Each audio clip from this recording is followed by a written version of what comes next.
Hi, നമ്മൾ കുറേയായി ഒരു tutorial കാര്യങ്ങളൊക്കെ ചെയ്തിട്ട് കഴിഞ്ഞ കുറേ വീഡിയോകൾ നിങ്ങൾ കണ്ടിട്ടുണ്ടാവും. നമ്മുടെ ബാക്ക്ഗ്രൗണ്ട് സ്റ്റോറീസാണ്. അതുമായിട്ട് ബന്ധപ്പെട്ടുള്ള കുറച്ച് തിരക്കിലായിരുന്നു. ഇനി അതുപോലത്തെ സ്റ്റോറീസ് വരും. ഇപ്പോൾ കുറേ നമ്മുടെ ഫെസ്റ്റിവൽസിൻ്റെ സമയമല്ലേ, അപ്പോൾ അതുമായിട്ട് ബന്ധപ്പെട്ടുള്ള നിങ്ങൾക്ക് ഹെൽപ്ഫുള്ളായിട്ടൊരു വീഡിയോ ചെയ്യാമെന്ന് ഉദ്ദേശിച്ചാണ് വന്നത്. അതായത് എങ്ങനെയാണെന്ന് വെച്ച് കഴിഞ്ഞാൽ നമ്മൾ സാധാരണ ഗ്രീറ്റിങ്സും ഫെസ്റ്റിവൽ ഓരോ ഓഫേഴ്സ് കാര്യങ്ങളൊക്കെ പോസ്റ്റ് ചെയ്യുമ്പോൾ അത് വന്നിട്ട് ഇമേജ് ആയിട്ടാണ് കൂടുതലും ചെയ്യാറുള്ളത്. എന്താ പറയുക, ഫോട്ടോഷോപ്പിൽ ഡിസൈൻ ചെയ്തിട്ട് അത് ക്ലയൻറ്റിന് നമുക്ക് ചെയ്യാൻ, അത് ക്ലയൻറ്റിന് കുറച്ചും കൂടി യൂസ്ഫുൾ ആയിട്ട് എങ്ങനെ നമുക്ക് കുറച്ചും കൂടി ബെറ്റർ ആക്കി ചെയ്യാം, അതൊരു മോഷൻ ഗ്രാഫിക്സ് ആയ കുറച്ചും കൂടി അടിപൊളിയായി ഉണ്ടാവും. അപ്പോൾ അതെങ്ങനെ ചെയ്യാമെന്നുള്ളതാണ് നമ്മളിന്ന് നോക്കുന്നത്. അപ്പോൾ അതിന് ഉപയോഗിക്കുന്ന സോഫ്റ്റ്വെയർ അഡോബിൻ്റെ പ്രീമിയർ പ്രോ ആണ്. അപ്പോൾ PSD ഫയൽ അതിൽ ഇമ്പോർട്ട് ചെയ്തിട്ട് ആവശ്യമുള്ള ലെയേഴ്സൊക്കെ അനിമേറ്റ് ചെയ്തെടുക്കുകയാണ് നമ്മൾ ഇതിൽ ചെയ്യുന്നത്. അതെങ്ങനെ ചെയ്യാൻ നമുക്ക് നോക്കാം.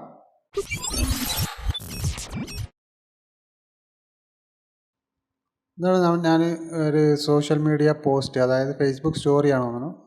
അതിന് ഞാൻ 1 by 1 ആയിട്ട് ആവശ്യമുള്ള ഫയലുകളൊക്കെ മെർജ് ചെയ്ത് വെച്ചിരിക്കുകയാണ്. ബൈക്കിനെ മറ്റേ സ്മാർട്ട് ഒബ്ജക്റ്റ് ആക്കിയിരിക്കുകയാണ്. പിന്നെ കോണ്ടാക്റ്റ്, അതൊക്കെ ലെറ്ററിനെ അനിമേറ്റ് ചെയ്യാൻ വേണ്ടി എല്ലാം ആവശ്യമുള്ള ലെയർ മാത്രം ഞാൻ മെർജ് ചെയ്ത് വെച്ചിരിക്കുകയാണ്.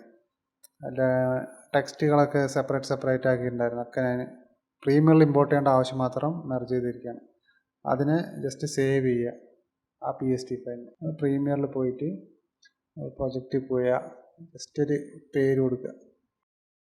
ഞാൻ സാമ്പിളിന് ടൈപ്പ് ചെയ്യുക, ഓക്കെ കൊടുക്കുക. അത് ജസ്റ്റ് നമ്മൾ ഫയലിൽ പോയിട്ട് നമ്മളിപ്പോൾ സേവ് ചെയ്ത PSD ഫയൽ അതിൽ ഇമ്പോർട്ട് ചെയ്താൽ മതി. ഇമ്പോർട്ട് കൊടുത്തിട്ട് PSD ഫയൽ സെലക്ട് ചെയ്ത് കൊടുക്കുക, ഓപ്പൺ കൊടുത്താൽ മതി. ഇമ്പോർട്ട് ആയി കഴിഞ്ഞാൽ നമുക്ക് സീക്വൻസ് എന്നുള്ളതിലാണ് വരേണ്ടത്. അത് ഞാൻ പിന്നെ പറയാം എന്തുകൊണ്ടാണ് സീക്വൻസിൽ വരുന്നത് എന്നുള്ളത്.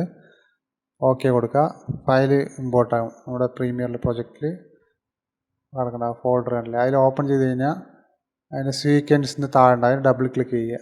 കണ്ടില്ലേ, അതുകൊണ്ടാണ് സീക്വൻസിന് സെലക്ട് ചെയ്യാൻ പറഞ്ഞത്. നമ്മൾ നോർമലി 1 by 1 ആയിട്ട് ഇമ്പോർട്ട് ചെയ്യുന്നതിനേക്കാളും സീക്വൻസിന് ഡബിൾ ക്ലിക്ക് ചെയ്ത് കഴിഞ്ഞാൽ PSD ഫയലിൽ നമ്മൾ എങ്ങനെയാണോ ലെയർ അലൈൻ ചെയ്തിട്ടുണ്ടായിരുന്നത് അതിൻ്റെ ഓർഡർ പ്രകാരം അങ്ങനെ നേരെ പ്രീമിയറിൻ്റെ ടൈം ലൈനിൽ വന്ന് കിടക്കും. അല്ലെങ്കിൽ നമുക്ക് 1 by 1 ആയിട്ട് ഓരോന്നായിട്ട് ഇമ്പോർട്ട് ചെയ്യേണ്ട പണിയില്ല. എങ്ങനെയാണ് അതിൻ്റെ ഓർഡർ, ജസ്റ്റ് അതിൽ ഇതിലിപ്പോൾ 5 സെക്കൻഡിലാണ് വന്ന് കിടക്കുന്നത്. നമുക്കത് എങ്ങനെയാണ് അനിമേറ്റ് ചെയ്യണം അതിനനുസരിച്ച് കൂട്ടേണ്ടി വരും. നോക്കിക്കോ, ഞാനിപ്പോൾ ഒരു 12 സെക്കൻഡിൻ്റെ ഒരു അനിമേഷൻ ചെയ്യാൻ ആണെങ്കിൽ ഇപ്പോൾ 5 സെക്കൻഡ് എന്നുള്ളതിന് എല്ലാ ലെയറും 12 സെക്കൻഡിലേക്ക് അങ്ങോട്ട് നീക്കും. 10 സെക്കൻഡായി. കുറച്ചും കൂടി അങ്ങോട്ട് ഡ്രാഗ് ചെയ്ത് കഴിഞ്ഞാൽ 11, 12 സെക്കൻഡ്. 12 സെക്കൻഡിലേക്ക് അങ്ങോട്ട് നിർത്തുക. എന്നിട്ട് നമുക്ക് ബാക്ക്ഗ്രൗണ്ട് താഴെ കൊടുക്കുന്ന ലെയർ സ്റ്റാർട്ടിങ് മുതൽ എൻഡ് വരെ നമുക്ക് വേണം. അതുകൊണ്ട് അതിന് അങ്ങനെ നിർത്തിയിട്ട് ബാക്കിയുള്ള ലെയർ ഉണ്ടല്ലോ അത് മാത്രം നമുക്കത് ഓഫ് വെക്കാം. ബാക്കിയുള്ള ലെയർ ജസ്റ്റ് ഒന്ന് അങ്ങോട്ട് ഡ്രാഗ് ചെയ്ത് മാറ്റാം. അപ്പോൾ തുടക്കത്തിൽ നമുക്ക് ബാക്ക്ഗ്രൗണ്ട് ഇത് ഇമേജ് മാത്രം കാണുള്ളൂ. എന്നിട്ട് ബൈക്ക് ആദ്യം വരുന്ന പോലെ ഓരോ ക്രിയേറ്റിവിറ്റിക്ക് അനുസരിച്ചാണ് നമുക്ക് വേണമെങ്കിൽ ബൈക്ക് വേണമെങ്കിൽ എങ്ങനെ വേണമെങ്കിൽ അനിമേറ്റ് ചെയ്യുക. ഞാൻ എൻ്റെ ഒരു ഐഡിയ പ്രകാരം ബൈക്ക് മുകളിൽ നിന്ന് അങ്ങോട്ട് ടോപ്പിൽ നിന്ന് നമ്മൾ ഉള്ള പൊസിഷനിൽ നിൽക്കുന്ന പോലെ ചെയ്യാനാണ് ഉദ്ദേശിക്കുന്നത്. അപ്പോൾ അതിനായി ആദ്യം 2-3 ഫ്രെയിം, 6, 7, 8, 9, 10, 11, 12 ഫ്രെയിം, 14 ഫ്രെയിം. 14ാമത്തെ ഫ്രെയിമിൽ നമുക്ക് അനിമേറ്റ് ചെയ്യേണ്ട എന്തൊക്കെയാണോ, അതായത് ബൈക്ക് മോഷൻ കൊടുക്കേണ്ട എന്തൊക്കെയാണോ അത് ആ പൊസിഷനിൽ നമുക്ക് ലോക്കാക്കി വെക്കണം. ഇപ്പോൾ അതിൽ ബൈക്കിൻ്റെ മോഷൻ നമ്മൾ അതില്ലേ എഫക്റ്റ് കൺട്രോളിൽ പോയിട്ട് പൊസിഷൻ, അതിൻ്റെ സ്കെയില്, ഇത് രണ്ടുമാണ് ഞാൻ അതിൽ കൊടുക്കുന്ന അനിമേഷൻ. പിന്നെ ബൈക്കിൻ്റെ ഷാഡോവും നമുക്കത് കൊടുക്കേണ്ടി വരും അനിമേഷൻ. അതിന് സ്കെയില് മാത്രം. പിന്നെ ഒപ്പാസിറ്റി, അതിൻ്റെ ഒപ്പാസിറ്റി അഡ്ജസ്റ്റ് ചെയ്യാൻ വേണ്ടി അതിന് ജസ്റ്റ് ഒന്ന് ലോക്ക് ചെയ്ത് വെക്കുക. ഈ പൊസിഷനിൽ ഇവിടെ ഇതിന് നമുക്ക് ശേഷം അനിമേറ്റ് ചെയ്തതിന് മൂവ് ആവും. എഫക്റ്റ് കൺട്രോളിൽ പോയിട്ട് ജസ്റ്റ് ഒരു ബ്ലറിൻ്റെ എഫക്റ്റ് കൊടുക്കുക. നമുക്ക് ബൈക്കിന് മുകളിൽ നിന്ന് ജസ്റ്റ് അങ്ങനെ വീഴുന്നതിനേക്കാളും ഒരു മങ്ങിയിട്ട് നേരെ ബ്ലറായിട്ട് വീഴുമ്പോൾ ഒരു ഒറിജിനാലിറ്റി ഫീൽ ചെയ്യും. ഇതിനായിട്ട് ഡയറക്ഷൻ ബ്ലർ കൊടുക്കും. ആ effect just direction blur search ചെയ്ത് കൊടുത്താൽ തന്നെ കിട്ടും. ഡ്രാഗ് ചെയ്തിട്ട് കഴിഞ്ഞാൽ നമുക്ക് എഫക്റ്റ് കൺട്രോളിൽ ഉണ്ടല്ലേ ഡയറക്ഷൻ ബ്ലർ എന്നുള്ള ഓപ്ഷൻ കൂടെ അതിൽ കാണാൻ പറ്റും. അതിൽ ബ്ലറിൻ്റെ ലെങ്ത്ത് അഡ്ജസ്റ്റ് ചെയ്ത് കഴിഞ്ഞാൽ അതിനനുസരിച്ച് അതൊന്ന് മാറുമെന്ന് കാണിച്ചു തരാം. അതിൽ ആദ്യം ലോക്ക് ചെയ്യുക. ഈ പൊസിഷനിൽ നമുക്ക് ബ്ലർ ഉണ്ടാകാൻ പാടില്ല. തുടക്കത്തിൽ ഒരു ബ്ലർ വരിക പോലെ ഇതാണല്ലേ. അത് എത്രത്തോളം ബ്ലർ കൂട്ടുന്നോ അത്രത്തോളം അത് വലിഞ്ഞ് ഒരു മോഷൻ മൂവ് ചെയ്തുകൊണ്ടിരിക്കുന്ന ഒരു ഫീൽ ഉണ്ടാവും. പൊസിഷൻ ഒന്ന് വൈ ആക്സിസിൽ നിന്ന് ഒന്ന് മുകളിലേക്ക് ആക്കുക. ജസ്റ്റ് ഒന്ന് സൂം ചെയ്യുക. എന്നാലും നമുക്ക് കുറച്ചും കൂടി ഡീറ്റെയിൽ ആയിട്ട് വർക്ക് ചെയ്യാറ്. ഈ പൊസിഷനിലാണ്, അതായത് 14ാമത്തെ ഫ്രെയിമിൽ ആ വണ്ടീൻ്റെ പൊസിഷൻ കറക്റ്റാണ്. അതിന് ആ അനിമേറ്റ് ചെയ്ത പോയിൻ്റ് ജസ്റ്റ് ഒന്ന് ആൾട്ട് പിടിച്ച് ഡ്രാഗ് ചെയ്ത് കഴിഞ്ഞാൽ ഒന്ന് 14 15 16 16ാമത്തെ പോയിന്റിൽ ജസ്റ്റ് ഒന്ന് അനിമേറ്റ് ചെയ്ത് കൊടുക്കുക. അതിന് മുന്നത്തിലാണ് നമ്മൾ ഡ്രാഗ് ചെയ്തത്. അതിൽ വന്നിട്ട് നമുക്ക് ബൈക്കിൻ്റെ സൈസ് മാത്രം ജസ്റ്റ് ഒന്ന് വലുതാക്കുക. അപ്പോൾ എന്താവും, ആ ഒരു ഒന്ന് വലുതായി ചെറുതാവും. അതിന് മുന്നത്തെ പഴയ അതേ പൊസിഷനിൽ വരുമ്പോൾ മുകളിൽ നിന്ന് താഴെ വീഴുമ്പോൾ വണ്ടി ഒന്ന് ജെർക്കിങ് ആണ് ഒരു ഫീല്. ഒരു ഫ്ലോയിന് വേണ്ടി നമുക്കൊരു ഈസ് ഔട്ട് ഒന്നും കൂടി കൊടുക്കാം. അപ്പോൾ ആ ഒരു വീഴുന്നൊരു ഫീല് ഒരു ഫ്ലോ ആയിട്ട് കിട്ടും. ഇതേ സംഭവം തന്നെ ഇപ്പോൾ വണ്ടി മാത്രം അവിടെ വീഴുന്നുള്ളൂ, ഷാഡോ അവിടെ തന്നെ നിൽക്കുകയാണ്. അപ്പോൾ നമുക്ക് ഇതിൻ്റെ ആ ബൈക്കിലുള്ള അനിമേഷൻ അങ്ങനെ കോപ്പി ചെയ്യാം. ജസ്റ്റ് മോഷനിൽ പോയിട്ട് കോപ്പി ചെയ്തിട്ട് ഷാഡോ സെലക്ട് ചെയ്യുക, അതിൽ പോയിട്ട് ജസ്റ്റ് പേസ്റ്റ് ചെയ്യുക. അപ്പോൾ അതിൽ ബൈക്കിൽ എന്താണ് നമ്മൾ അത് അനിമേറ്റ് ചെയ്തൊക്കെ വരിക. അതിൽ നമുക്ക് ആവശ്യമുള്ളത് മാത്രം എടുക്കുക. സ്കെയിൽ മാത്രമാണ് ഇതിൽ നമ്മളിപ്പോൾ ലോക്ക് ചെയ്തിട്ടുള്ളത്. അപ്പോൾ പൊസിഷൻ വന്നിട്ട് ഒക്കെ ഡിലീറ്റ് ചെയ്ത് സ്കെയിൽ മാത്രം. അപ്പോൾ ബൈക്കിൻ്റെ വലിപ്പം സ്കെയിൽ അഡ്ജസ്റ്റ് ചെയ്യുന്ന നേരത്തെ കറക്റ്റ് ഷാഡോ അങ്ങനത്തെ നിൽക്കും. പക്ഷെ നമുക്ക് തുടക്കത്തിൽ ഷാഡോ വേണ്ട. അപ്പോൾ അവിടെ എന്ത് ചെയ്യണം, നമ്മൾ ഒപ്പാസിറ്റി ഒന്ന് 0 ആയി കൊടുക്കുക. വണ്ടി അവിടെ ബേസിൽ വന്ന് വീഴുമ്പോൾ മാത്രം ഷാഡോ കണ്ടാൽ മതി. കണ്ടില്ലേ, ഒരു ഫീൽ വന്നില്ല. കറക്റ്റായിട്ട് വണ്ടി വരുമ്പോൾ ഷാഡോ അതിനനുസരിച്ച് വരും. കറക്റ്റായിട്ട് അതിൻ്റെ അഡ്ജസ്റ്റ് ചെയ്യുക. അതായത് നെക്സ്റ്റ് വന്നിട്ട് അതിൻ്റെ ഒരു ലേബൽ 3D നമ്മൾ ചെയ്തില്ലേ, അതിന് കൊടുക്കാം. അതിന് വന്നിട്ട് ജസ്റ്റ് ഒരു അനിമേഷൻ മോഷനിൽ പോയിട്ട് അതിൻ്റെ ആങ്കർ പോയിൻ്റ് അതിൻ്റെ സെൻറ്ററിൽ എവിടെയാണോ അത് ശ്രദ്ധിക്കണം. ആങ്കർ പോയിൻ്റ് അലൈൻ ചെയ്യണം. പിന്നെ അതിൽ സ്കെയില് അന്ന് വലുതും ചെറുതാക്കണ പോലെ കൊടുക്കുന്നത്. അപ്പോൾ അതിൻ്റെ ആദ്യ സ്കെയില് നമുക്ക് സ്റ്റാർട്ടിങ്ങിൽ 0 ആയി കൊടുക്കുക. അപ്പോൾ മൊത്തം ഒന്നുമില്ല അവിടെ 0 ആക്കുമ്പോൾ. അതിന് 2-3 സ്റ്റെപ്പ് മുന്നിൽ ഫ്രെയിം അടിച്ചിട്ട് 110 കൊടുക്കുക. ഒന്ന് വലുതായും അതിന്ന് ഫ്രെയിമിൽ നിന്ന് 2-3 സ്റ്റെപ്പ് മുന്നിൽ കഴിഞ്ഞാൽ താഴെ വരും. 110 ഒരു 95 നമുക്ക് കൊടുത്തു കഴിഞ്ഞാൽ 100 നോർമൽ അതിൻ്റെ ഒരു കൊടുക്കുന്ന സൈസ്. 95 കുറച്ച് ചെറുതാവും. പിന്നെ 2 സ്റ്റെപ്പും കൂടി നമുക്ക് ഫ്രെയിം മുന്നിൽ നോക്കിയിട്ട് 100 ആക്കി കൊടുക്കാം. അപ്പോൾ നോർമൽ അതിൻ്റെ സൈസിലേക്ക് വരും. അപ്പോൾ എന്താവും, ചെറുത് നിന്ന് അത് വൈബ്രേറ്റ് ആവുന്നൊരു ഫീല് കിട്ടും.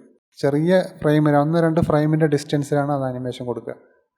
അപ്പോൾ എന്താ ഒരു റബ്ബർ ബാൻഡ് ഇട്ട പോലെ ഒരു ഫീല് വന്നില്ലേ. അതേപോലെ തന്നെ നെക്സ്റ്റ് വന്നിട്ട് ഈ ബൈക്കിൻ്റെ ബാക്കിൽ താഴത്തെ ലെയറിലാണ് അത് വരുന്നത്. അപ്പം അതേ പൊസിഷനിൽ തന്നെ നമ്മൾ വെക്കണം. ബൈക്കിൻ്റെ ബാക്കിൽ ആ 50% ഓഫിന് ഒരു ഗ്ലിച്ചിൻ്റെ ഒരു എഫക്റ്റ് കൊടുക്കാനാണ്. ഇത് ആൾറെഡി ഞാൻ പ്രീമിയറിലില്ല, നെറ്റിൽ നിന്ന് വേറെ പർച്ചേസ് ചെയ്തതാണത്. ഒരു ഗ്ലിച്ചിൻ്റെ എഫക്റ്റ് അതിലേക്ക് പ്ലേസ് ചെയ്യുക. ജസ്റ്റ് ആ ഭാഗം മാത്രം എഫക്റ്റ് കൊടുക്കാൻ കട്ട് ചെയ്യുക. ബാക്കിയുള്ള ലെയർ സെയിം നോർമലി നിൽക്കുന്നു. ആ സ്റ്റാർട്ടിങ് മാത്രം ഒരു ഗ്ലിച്ച് ഒരു ഫീൽ കിട്ടും അല്ലേ.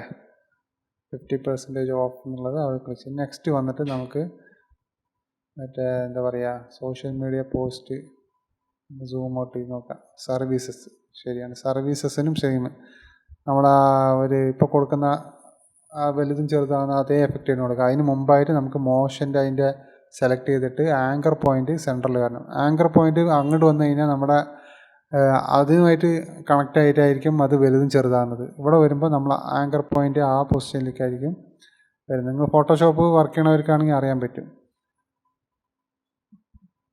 അതിന് ജസ്റ്റ് മറ്റേ നമ്മൾ മുകളിൽ ആ സൂപ്പർ ഓഫർ എന്നുള്ള സംഭവം എങ്ങനെ കൊടുത്ത് അതേ ട്രിക്ക് തന്നെ ഇതിലും കൊടുക്കുക. വേറെയും വേണമെങ്കിൽ അനിമേഷൻ നിങ്ങൾക്ക് നിങ്ങളുടെ ക്രിയേറ്റീവ് അനുസരിച്ച് വേണമെങ്കിൽ കൊടുക്കാം. അതിപ്പോൾ ഞാനിപ്പോൾ ജസ്റ്റ് സാമ്പിൾ നിങ്ങൾക്കൊരു ഐഡിയ പറയുന്നതെന്ന് മാത്രം അല്ലേ. അത് നമ്മൾ മുകളിൽ എങ്ങനെ കൊടുത്ത് അതേപോലെ ആദ്യം ഒന്ന് ചെറുതായിട്ട് കൊടുത്തിട്ട് പിന്നെ അത് നോർമലിൽ കൊടുക്കുന്ന പോലെ. അപ്പോൾ എന്താണ്, അതേ ഒരു റബ്ബർ ബാൻഡ് ഫീൽ ചെയ്യുന്ന കിട്ടുന്ന പോലെ. ജസ്റ്റ് വന്ന് നിൽക്കുന്നതിനൊരു സുഖം ഉണ്ടാവില്ലല്ലോ. അപ്പോൾ എല്ലാം അങ്ങനെ ഒരു നിങ്ങൾ സോഷ്യൽ മീഡിയ പോസ്റ്റ് ചില ഇതൊക്കെ നോക്കിയാൽ അറിയാം, വീഡിയോ പോസ്റ്റുകളൊക്കെ എങ്ങനെയൊക്കെ ആയിരിക്കും ചെറിയ ചെറിയ ആനിമേഷൻ വരും. അതേപോലെ തന്നെ നമുക്ക് കോണ്ടാക്ട്സ് വരുന്നത്, കോണ്ടാക്ട്സ് വന്നിട്ട് നമുക്ക് ഇതേ സംഭവം തന്നെ വലുതാകുന്നതിന് പകരം പൊസിഷൻ കൊടുക്കുക. പൊസിഷന് ജസ്റ്റ് ലെഫ്റ്റ് സൈഡിൽ നിന്ന് അങ്ങോട്ട് തള്ളി വരുന്ന പോലെ ഒരു ഫീൽ കൊടുക്കുക. അതെങ്ങനെ നോക്കാം നമുക്കപ്പോൾ. ജസ്റ്റ് സെലക്ട് ചെയ്യുക, 2-3 സ്റ്റെപ്പ് മുന്നിൽ പോയിട്ട് ബാക്കിൽ വരിക. അതായത് ആങ്കർ പോയിന്റിൽ നിന്ന് നമുക്ക് എക്സ് ആക്സസ് മാത്രം സെലക്ട് ചെയ്താൽ മതി. കാരണം അത് ലെഫ്റ്റ് സൈഡിൽ നിന്ന് വരുന്ന പോലെ ഒരു ഫീൽ കിട്ടാൻ വേണ്ടി നോക്കാം. അപ്പോൾ അവർ നിൽക്കേണ്ട ഭാഗത്ത് ജസ്റ്റ് ലോക്ക് ചെയ്യുക. ഡീറ്റെയിൽ വർക്കിന് വേണം സൂം ചെയ്യേണ്ടി വരുന്നു.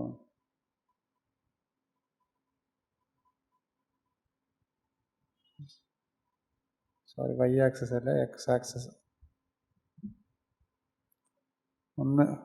ഒരു പൊടിക്ക് മുന്നിൽ വന്നിട്ട് അതേ പൊസിഷനിൽ വരുന്ന പോലെ സ്റ്റാർട്ടിങ് പൊസിഷൻ വന്നിട്ട് മൊത്തം ലെഫ്റ്റ് സൈഡ് കാണാത്ത രീതിയിൽ അങ്ങോട്ട് ഹൈഡ് ചെയ്യുക. പ്ലേ ചെയ്ത് നോക്കി കണ്ടില്ലേ. അതായത് നമ്മൾ എങ്ങനെയാണ് മറ്റേ ഈ സൈസിന് അനിമേറ്റ് ചെയ്ത അതേ മെത്തേഡ് തന്നെയാണ്, പക്ഷേ ഇത് പൊസിഷനിൽ കൊടുത്തു മാത്രം. റൈറ്റ് സൈഡിലേക്ക് തള്ളിയിട്ട് നോർമൽ പൊസിഷനിൽ വരുന്ന പോലെ. പിന്നെ നമുക്ക് എന്താണ് സോഷ്യൽ മീഡിയേൻ്റെ ഐക്കൺസ് ഉണ്ടല്ലോ, അതും സെയിം ഇതേ ഒരു പാറ്റേണിൽ തന്നെ നമുക്ക് ചെയ്യാം. അത് സെയിം പാറ്റേൺ, ഇത് ഐഡിയ തന്നെയാണ്. അത് വന്നിട്ട് എന്ത് ചെയ്യുക, നമുക്ക് താഴ്ന്ന് വരുന്ന പോലെ. ഇതിപ്പോൾ ലെഫ്റ്റ് സൈഡിൽ നിന്നല്ലേ കോണ്ടാക്റ്റ് വന്നത്, നമുക്കത് താഴ്ന്ന് വരുന്ന പോലെ കൊടുക്കാം. അപ്പോൾ അതേ തന്നെ അതിൻ്റെ പൊസിഷൻ ലോക്ക് ചെയ്യുക. എന്നിട്ട് 2-3 സ്റ്റെപ്പ് മുന്നിൽ പോയിട്ട് ആക്കുക. അപ്പോൾ അത് തുടക്കത്തിലത്തെ ഫ്രെയിമിൽ വന്നിട്ട് നമുക്കത് ബോട്ടത്തിലേക്ക് ഷിഫ്റ്റ് ചെയ്യേണ്ടി വരും. ഇത് വൈ ആക്സസിലാണ് നമ്മൾ ചെയ്യേണ്ടത്. മറ്റേ ലെഫ്റ്റ് അലൈൻമെൻറ്റ് വന്നിട്ട് എക്സ് ആക്സസിലാണ് കൊടുത്തു, ഇത് വൈ ആക്സസിൽ കൊടുത്തു. അത്രേ അതിൻ്റെ വ്യത്യാസമുള്ളൂ. നിങ്ങൾക്ക് എല്ലാം അതിൻ്റെ ഒരു സാധ്യതകൾ ജസ്റ്റ് കാണിക്കാൻ വേണ്ടി അങ്ങോട്ട് കൊടുത്തു. ഇപ്പോൾ സൈസിൽ കൊടുത്തു, പൊസിഷനിൽ ലെഫ്റ്റും ആക്സസിൽ കൊടുത്തു, വൈ ആക്സസിലും കൊടുത്തു. ഇതായി ജസ്റ്റ് ഒരു ഏസ് ഔട്ട് കൊടുക്കുക. അപ്പോൾ ഒരു ഫ്ലോ കിട്ടാൻ വേണ്ടി. അത് കുറച്ച് ഒരുപാട് മുകളിൽ പോയി അതിൽ അത് പൊടിക്ക് വേണമെങ്കിൽ നമുക്ക് താഴേക്കാക്കാം. ആ പൊസിഷനിൽ നിർത്തിയിട്ട് ആ മുകളിൽ പോയെന്ന് ഒരു പൊടിക്ക് താഴേക്ക് ഡീറ്റെയിൽ കിട്ടാണ്ട് സൂം ചെയ്യുക. അതിൽ ജസ്റ്റ് മുകളിൽ പോയ പൊസിഷൻ ജസ്റ്റ് ഒരു പൊടിക്ക് നമുക്ക് വൈ ആക്സസിന് താഴേക്കാക്കാം. ഒരുപാട് മുകളിൽ പോയി. ഓക്കെ, ഇപ്പോൾ ഓക്കെ. ജസ്റ്റ് നമുക്കൊന്നെല്ലാം കൂടി പ്ലേ ചെയ്ത് നോക്കാം. ഓക്കെ അല്ലേ? ഓക്കെ. ഇനി നമുക്കത് വേണ്ടത് ബാക്കിൽ ഞാനൊരു വീഡിയോ പർച്ചേസ് ചെയ്തിട്ടുണ്ടായിരുന്നു, ഇൻവാൻഡ് വന്ന്. നിങ്ങൾക്ക് ഏത് വഴിയും കൊടുക്കാം. അതിൻ്റെ ഒരു ലിക്വിഡ് പോലത്തെ ഒരു ബാക്ക്ഗ്രൗണ്ട് വീഡിയോ കൂടി കൊടുത്തു കഴിഞ്ഞാൽ അതിൻ്റെ ആൾറെഡി ബാക്ക്ഗ്രൗണ്ടിലത്തെ ഇമേജ് അങ്ങനെ മാറ്റി വെച്ചിട്ട് വീഡിയോ അതിനെ പ്ലേസ് ചെയ്തു. വീഡിയോനെ ആ ഫ്രെയിമിനനുസരിച്ചൊന്ന് സൈസ് വലുതാക്കി കൊടുക്കുക. വീഡിയോനും നമുക്ക് ജസ്റ്റ് പ്ലേസ് ചെയ്ത് മാത്രം മതി. ബാക്ക്ഗ്രൗണ്ട് ആണല്ലോ, അതിന് അനിമേഷൻ കൊടുക്കണ്ട അല്ല. അപ്പോൾ ആ വീഡിയോൻ്റെ പിന്നിൽ കണ്ടില്ല, ആ വീഡിയോ അതിനനുസരിച്ച് ആ ഫീലിംഗ് കിട്ടും. ഇപ്പം എന്തായി, നോർമലി നമ്മൾ ചെയ്ത ഇമേജിന് നോക്കണല്ലേ, കുറച്ച് ക്വാളിറ്റി ലെവലിൽ വീഡിയോയും കൂടി കൊടുത്തപ്പോൾ അതും കൂടി ബെറ്റർ ആയത്. ജസ്റ്റ് ഫസ്റ്റ് ഒന്നും കൂടി പ്ലേ ചെയ്ത് നോക്കാം. ഫയലിൽ പോയിട്ട് നമുക്കിത് എക്സ്പോർട്ട് ചെയ്തെടുത്ത് നോക്കാം. ജസ്റ്റ് എക്സ്പോർട്ട് കൊടുത്ത് Ctrl+M അടിച്ചാൽ എക്സ്പോർട്ട് നമ്മൾ എന്താണ് നമ്മൾ പോർട്രേറ്റ് ആയിട്ട് ചെയ്തത് അത് പോർട്രേറ്റ് ആയിട്ട് തന്നെ അത് ജസ്റ്റ് അങ്ങനെ എക്സ്പോർട്ട് ചെയ്ത് അങ്ങോട്ട് വരും.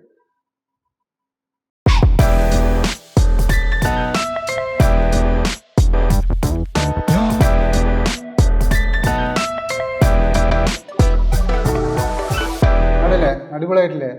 സാധാരണ നമ്മൾ ഡിസൈൻ ചെയ്യുന്ന ഒരു ജസ്റ്റ് ഒരു ഇമേജ് ഫയല് അത് മോഷൻ ഗ്രാഫിക്സ് ആക്കി മാറ്റുന്ന എങ്ങനെ നമ്മൾ പഠിച്ചു. ഈ വീഡിയോ നിങ്ങൾക്ക് യൂസ്ഫുള്ളായി തോന്നിയാൽ മറ്റുള്ളവർക്കൊന്ന് ഷെയർ ചെയ്യുക. പിന്നെ ഇഷ്ടപ്പെട്ട നമ്മുടെ ചാനലൊന്ന് ലൈക്ക് ചെയ്യുക, സബ്സ്ക്രൈബ് ചെയ്യുക. എന്തെങ്കിലും നിങ്ങൾക്ക് അഭിപ്രായം എന്തെങ്കിലും ഉണ്ടെങ്കിൽ താഴെ കമൻറ്റ് ബോക്സിലൊന്ന് രേഖപ്പെടുത്തുക. അപ്പോൾ അടുത്ത വീഡിയോയിൽ കാണുന്നതുവരെ ബൈ.